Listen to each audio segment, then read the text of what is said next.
My name is Kate Aronoff. I'm a journalist at The Intercept and These Times, and I'm in the stream. Hi, I'm Femi OK, and you're in the stream. Today, will the killing of a black female politician spur change in Brazil? We'll discuss the impact of Rio de Janeiro councilwoman Marielle Franco and the issues she championed.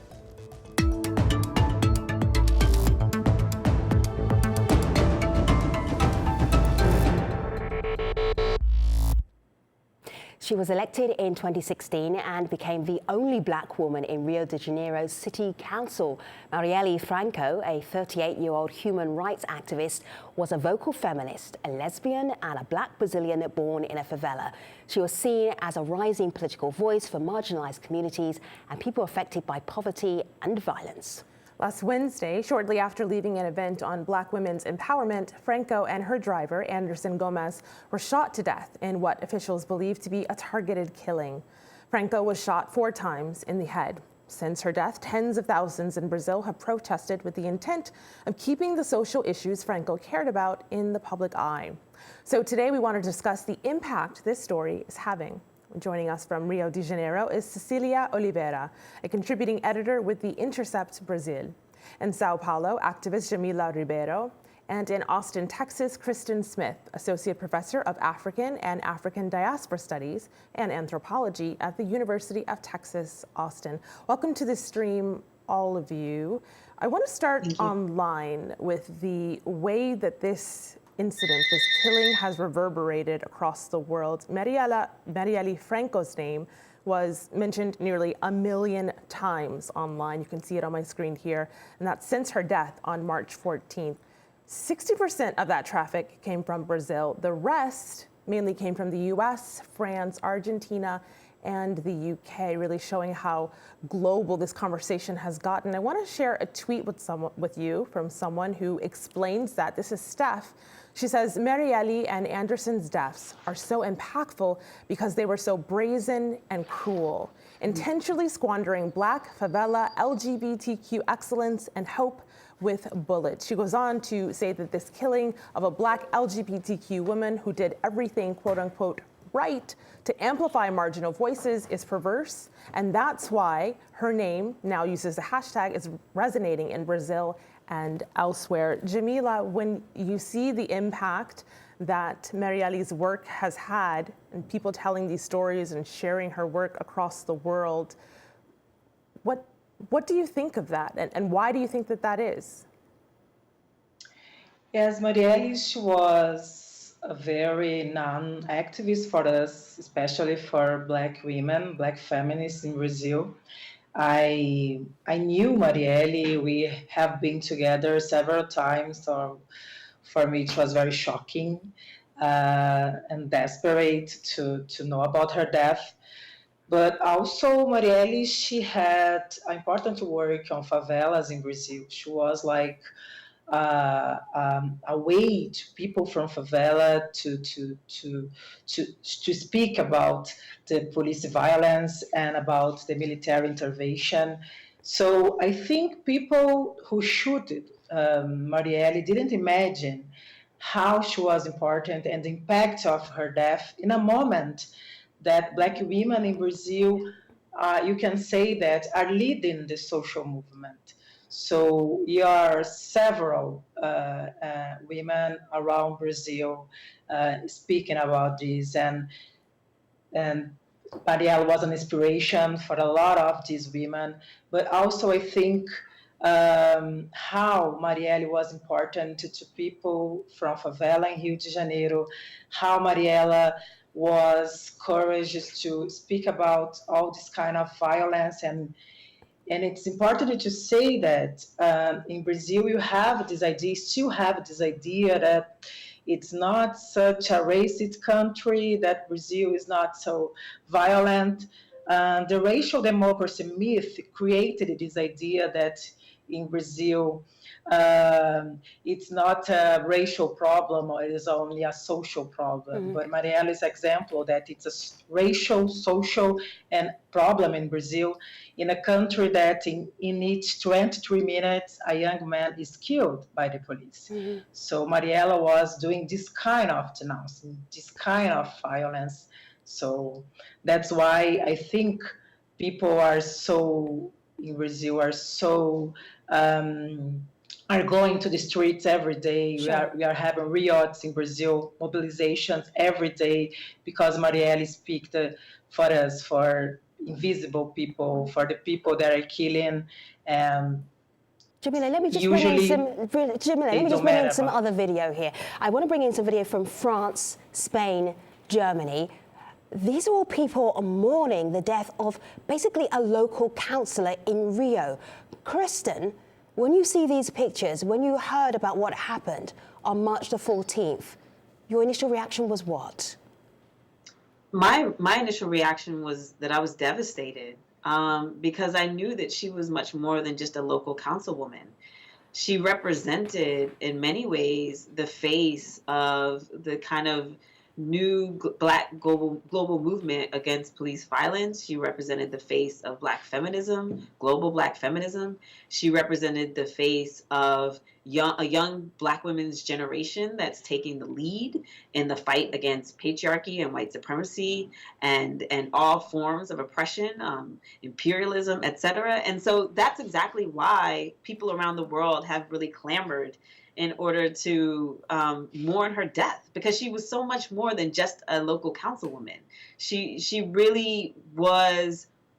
She was somebody who many of us could relate to, in the sense that she represents the face of young Black activism right now. And so, for example, the first thing I thought about, given my work around police violence, was that this was really a message to all of us that organize against anti-Black police violence. And I thought about the founders of Black Lives Matter here in the United States, all Black queer women. And so Marielle was a Black queer woman. And so this is something that I think is so much bigger than a local issue in Rio, and it's very much transnational in every way. And so my first reaction was really one of shock and dismay and mourning, but also the recognition that this is about something much more than Brazil. This is about something that really ties into all of us. I think Diego here on Twitter would agree. He says this is a turning point, specifically in Rio. He says Marielle's killing was brutal and she was such a light. But he goes on to say, Cecilia, that there were massive protests, more than 100,000 in Rio on Tuesday. This is a new movement, and this could be bigger than some of the protests we saw in June 2013, which were anti-government protests.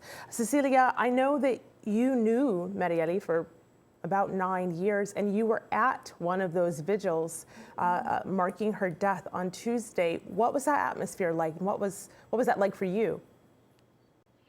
I think that the first protest against this execution was like a big grief. Everybody was really sad and crying because we felt like it's about us.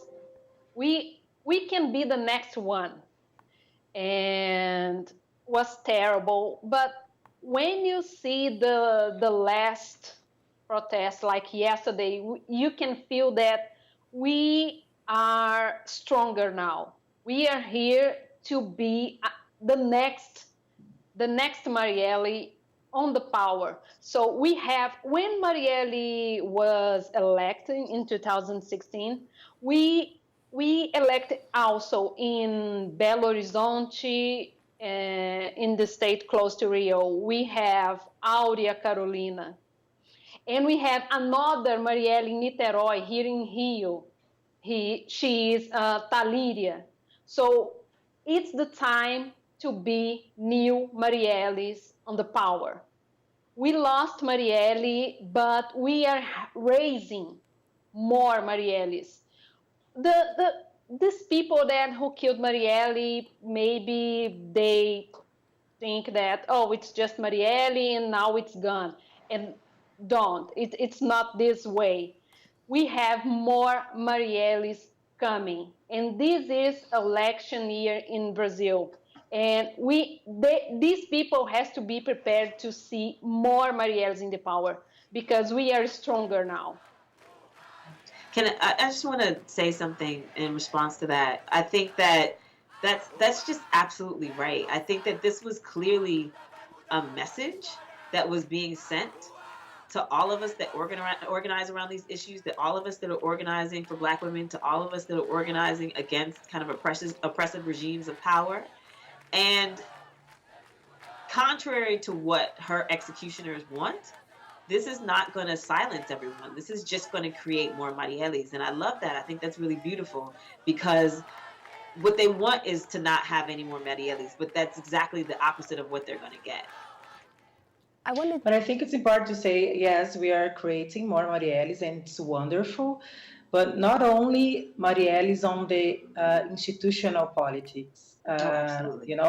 Marielles in several places and in several, doing important works, not only in political, institutional, because in Brazil, of course, we need more Black women in the parties being elected, but it's important to say that for us, it's not easy in Brazil to run and to be supported by the party. So, as Cecilia said, we have Áurea Carolina in Belo Horizonte, but it's very important to say that Áurea Carolina was elected because Black women in her state organized it to put Áurea Carolina there, despite of the lack of support of the parties in Brazil. Jamila, I'm so glad that you mentioned how difficult it is to become what she became, a councilwoman. This is a tweet we got from Black Women of Brazil. That's the handle. And they say, first, look at the overwhelming odds of her even becoming a councilwoman. In 2016, she was one of only 5 Black women elected to a city council out of 460,000 candidates. We also got a comment from someone via video, and she talks about that feat. Have a listen to Manuela. Marielle's murder matters so much, not only because it's an attack on Brazil's democracy, but also because it jeopardizes the movement for political renovation. Brazil has been facing the biggest corruption scandal perhaps in the world for the last 4 years. It has implicated over 100 politicians. And so Brazil really needs this political renovation. And she meant a really good movement because she represented Black people and women who are very poorly represented in Congress and in the federal and state governments in Brazil. So it's going to be a struggle to find another person who is so representative of Brazilian people and who can lead this renovation that is so needed. So, Kristen, she talks about how important this was for representation purposes. Out of her causes, what do you think this means for Black women in situations like she was in to have seen the work that she did? I mean, I think that it's absolutely crucial because it's the kind of representation that really inspires other people to know that they can be more than what society tells them that they can be. I mean, she was a teenage mother, and she was someone who was from a favela, and she was someone who was able to go to university, was able to study, was able to do things that Black women have traditionally not been able to do in Brazil, especially Black women from her background. And I think that that's absolutely critical. And it's critical not just from a perspective of Brazil. Like, again, I want to say it's critical transnationally. I mean, this in so many ways, she represents so many of us.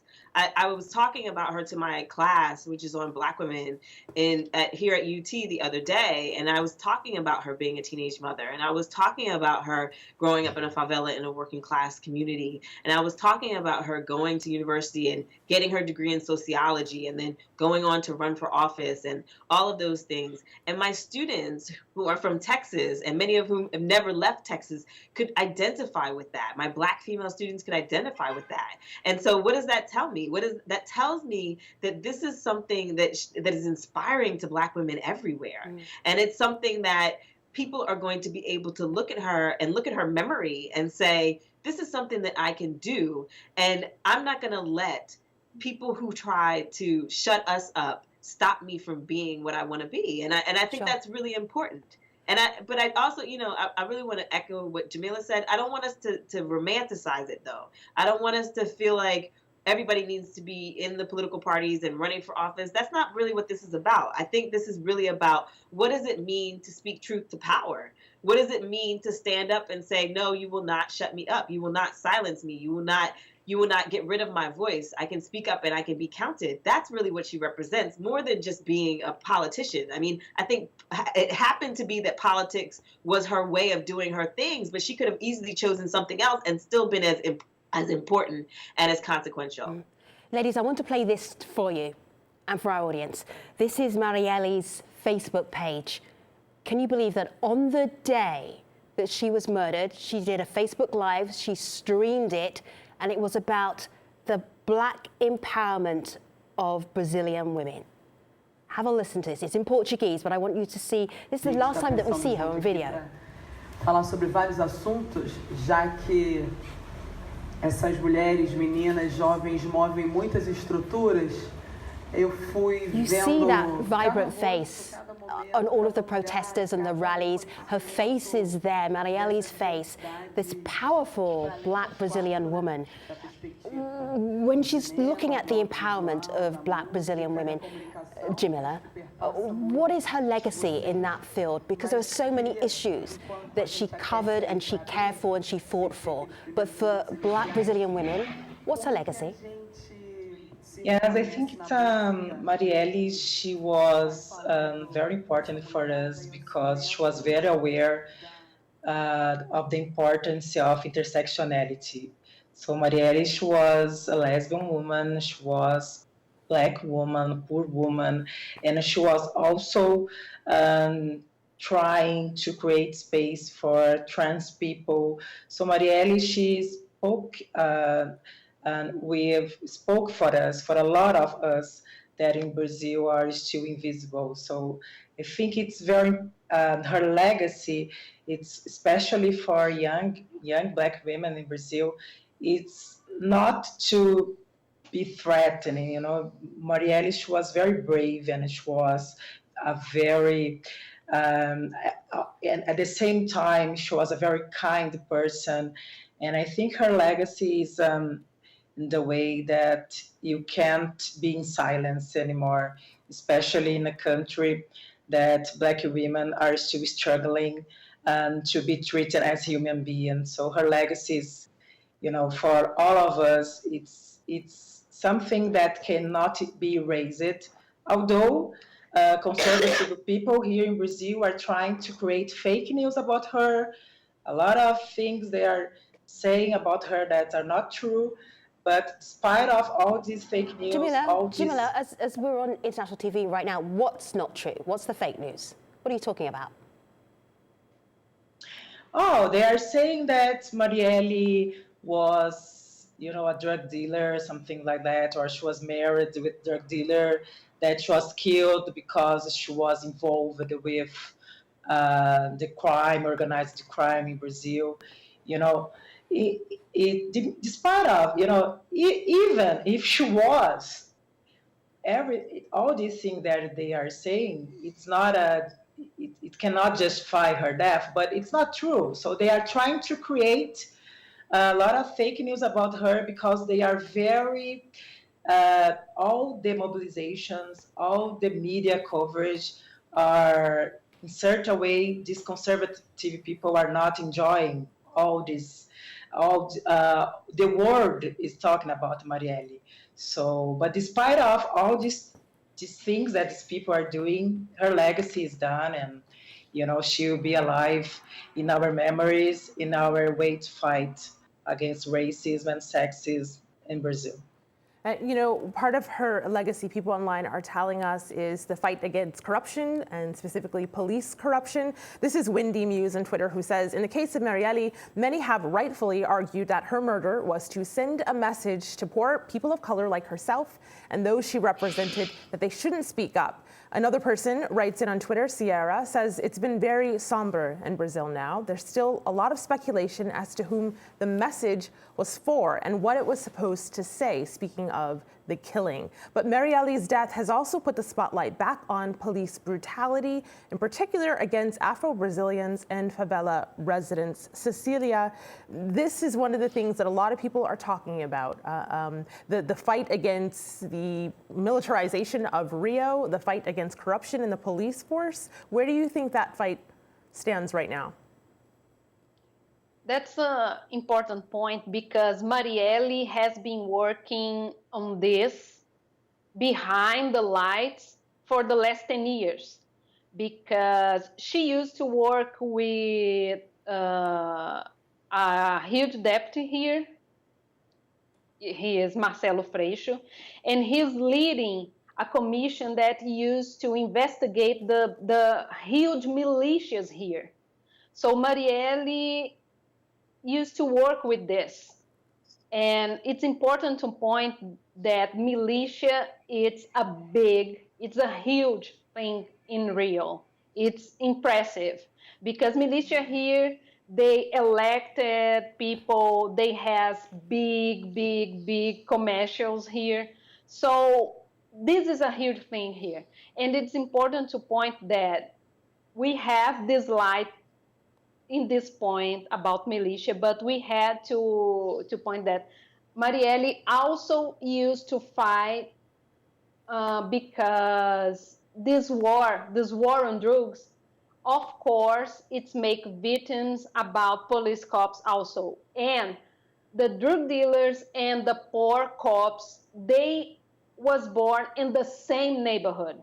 They have the same they are the same kind of people. They are poor people living in poor areas. So the war on drugs in Rio kill the same people in the same lines. All right, and so, Cecilia, let me just share this with our audience. This is Marielle again from her Twitter account, and she tweets, "The day before she was shot dead, another homicide of a young man who may be coming into the PM account. Matthias Mello was leaving the church. How many more do they have to die for this war to end?" And then the next day, she herself became a victim. Al Jazeera was reporting on her death, Marielle's death, last week. And Hannah Hoxter had this little bite from the president of Brazil. Have a listen to what he said about the crime around her killing. Brazil's president was quick to speak out to condemn the killing, even though the two had disagreed over his recent plans to put the army in charge of security in Rio de Janeiro. The assassination of Councilwoman Marielle and her driver, Anderson Gomes, is unacceptable, inadmissible, like all the other murders that happen in Rio de Janeiro. It is truly an attack on the rule of law and on our democracy. Temer has promised to carry out a full and transparent investigation. Jamila, how much transparency has there been? What do you know about the circumstances of Marielle's death? Do you feel that the government is doing its best to keep everybody informed? I don't believe that the government will investigate the way it should be, because this government started after a coup, and this government defends the military intervention in Rio de Janeiro. So I don't believe that they are going to solve that, because Marielle was fight against a lot of politics from this government. So I think it's even in Rio de Janeiro, even in the state government, even in Rio de Janeiro and the federal way, I don't think so, because it's important to say that, of course, the military intervention in Brazil, it doesn't start now. Yes. Even in previous governments, like Dilma's government, they started to put some, they call pacification units in a lot of favelas. It doesn't start now. All right, Jamila, to say, I hear you. But after we're right at the end of the show here. So if I asked you in a sentence to describe Marielle, what would be your sentence? Oh my God, it's a difficult question. I don't know, maybe brave, I don't know. She was a very brave woman. Very brave woman. And, thank you so much, Jamila and Kristen and Cecilia. Malika. The last word to Black women of Brazil, who says Marielle gave her life to present the voice of a Black woman that is rarely heard. Thank you very much to our guests. Thank you for watching us here on the stream. Malika and I will be online. See you there.